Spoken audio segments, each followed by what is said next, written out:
একটি বাচ্চা ছেলে তার বাবাকে বায়না করলো সার্কাস দেখতে যাওয়ার জন্য এবং সে সার্কাস দেখতে গেল বাবার সাথে। এবং সার্কাস দেখতে যাওয়ার আগে মানে ঢোকার আগেটায় বাবা তাকে বাইরেটা ঘুরিয়ে দেখাচ্ছে এবং সেই বাচ্চা ছেলেটি দেখলো অনেক পশু পাখি বন্দি আছে, অনেক কিছু আছে, একটা তার মধ্যে হাতিও রয়েছে শিকলে বাঁধা। এবং সেই হাতিটাকে দেখে বাচ্চাটি খুব অবাক হলো এবং বাবাকে জিজ্ঞাসা করলো যে শিকলটা দিয়ে বাঁধা আছে হাতিটিকে, তো হাতিটা তো অনায়াসেই সেটা ছিঁড়ে ফেলতে পারে, তাহলে সে চেষ্টা কেন করছে না? হাতিটা চেষ্টাও করছিল না ছেঁড়ার।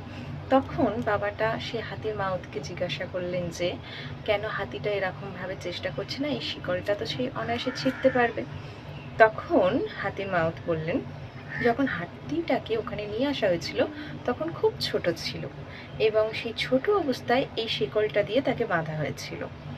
তখন সে হাজার চেষ্টা করেছিল কিন্তু শিকলটা ছিঁড়তে পারেনি। তাই এখন সে বড় হয়েও এটাই বিশ্বাস করে যে সে শিকলটা ছিঁড়তে পারবে না, তাই সে আর চেষ্টাটাও করেনি। এ থেকে আমরা কি বুঝতে পারলাম? এ থেকে বোঝা গেল যে আমরা বিশ্বাসটা অনেক সময় হারিয়ে ফেলি, যে এটা আমার দ্বারা হবে না, কিন্তু চেষ্টাটা ছাড়লে হবে না। তুমি এখন সেটার যোগ্যও তো হয়ে উঠতে পারো, তাই চেষ্টা ছেড়ো না।